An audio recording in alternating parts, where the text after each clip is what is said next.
December 8 మేము మా 15th యానివర్సరీని celebrate చేసుకున్నాం అనమాట. సో క్రిస్టల్ యానివర్సరీ అని 15th యానివర్సరీని అంటారంట. గూగుల్ సెర్చ్ చేసినప్పుడు నాకు తెలిసింది. సో దాని మీనింగ్ ఏంటి అని అంటే క్రిస్టల్ క్లియర్ అంటాం కదా చాలాసార్లు.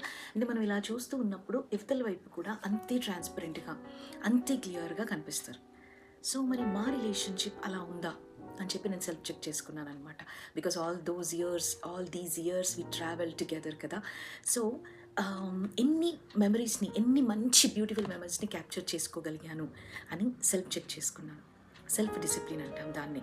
చాలాసార్లు నేను ఎవరితో మాట్లాడినా కూడా సెల్ఫ్ డిసిప్లిన్ అవసరం అని చెప్తాను. బికాస్ ఆపోజిట్ పర్సన్ మారాలి అనుకునే కంటే కూడా నేనేం మార్చుకుంటే మా బంధం బలపడుతుంది అని ఎప్పుడూ ఆలోచించాలి. సో దాట్ అది మీ లైఫ్ని, మీ బంధాన్ని బ్యూటిఫుల్గా మారుస్తుంది. Hello, this is Beulah Pradeep, A psychologist. So మరి ఈ ఇయర్స్ అన్నింటిలో కూడా టఫెస్ట్ పాయింట్స్, ప్రెషర్ మూమెంట్స్ అనేవి కూడా మమ్మల్ని ఇంకా మా బాండింగ్ని పెంచాయండి. సో నన్ను చాలామంది అడుగుతుంటారు, మీరు ఎప్పుడు నవ్వుతూ ఉంటారు, చాలా కూల్గా ఉంటారు, ఏంటి ఇలానే ఉంటారా లేదంటే బయట మనుషులకు కనిపించడానికి అలా ఉంటారా అని అడుగుతూ ఉంటారనమాట. బికాస్ లోకమే అలా ఉంటుంది కదా, నటిస్తూ ఉంటారు చాలామంది.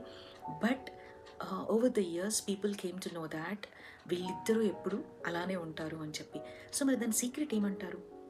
ఎప్పుడు కూడా what we chose is every day we choose together, we discuss together, we take decisions together. అది ఎంత కష్టమైనా అవ్వచ్చు. మనం డిస్కషన్ చేస్తూ ఉన్నప్పుడు అభిప్రాయాల్లో భేదాలు ఉండొచ్చు, కానీ ఎండ్ ఆఫ్ ద డిస్కషన్ ఏమవుతుంది అని అంటే ఒక అభిప్రాయానికి రావడం అనేది కపుల్స్ యొక్క ఒక గోల్ అయి ఉండాలి. అంటే ఎప్పుడు నాదే నెగ్గాలి అనేది కాకుండా మీరు ముందుకు వెళ్తూ ఉన్న కొద్దీ పేషెన్స్, అంటే సాక్రిఫైస్, ఎలా నా కుటుంబాన్ని నేను కట్టుకుంటే బాగుంటుంది అనేది మీ మైండ్లో ఎప్పుడు రన్ అవుతూ ఉండాలండి. సో అది ఒక మంచి మ్యారేజ్ రిలేషన్షిప్కి ఒక మంచి బేస్మెంట్ అని నేను చెప్పగలుగుతానండి. సో ఇలా ఆల్ దోస్ ఇయర్స్లో మమ్మల్ని ఇంకొక మాట ఏం అడుగుతారంటే మీకు ఏం బాధ కష్టం ఏది లేదా అని అడుగుతారు. కానీ ఆ కష్టాల్ని, ఆ నష్టాల్ని, ఆ అవమానాల్ని చాలా చాలా చాలా పేషెన్స్తో ఎదుర్కొన్నాం. అందుకే ఈరోజు 15 ఇయర్స్ మ్యారేజ్ లైఫ్ని ఎంజాయ్ చేయడానికి, లేదనంటే క్యాప్చర్ చేసుకోవడానికి God has given us beautiful opportunity. ఎవరైతే ఈ జర్నీలో, మ్యారేజ్ రిలేషన్షిప్ జర్నీలో ఫస్ట్ ఇయర్ అవ్వచ్చు, 20 ఇయర్స్ అవ్వచ్చు, 10 ఇయర్స్ అవ్వచ్చు, ఎవరైతే ఉన్నారో just hold your hand together.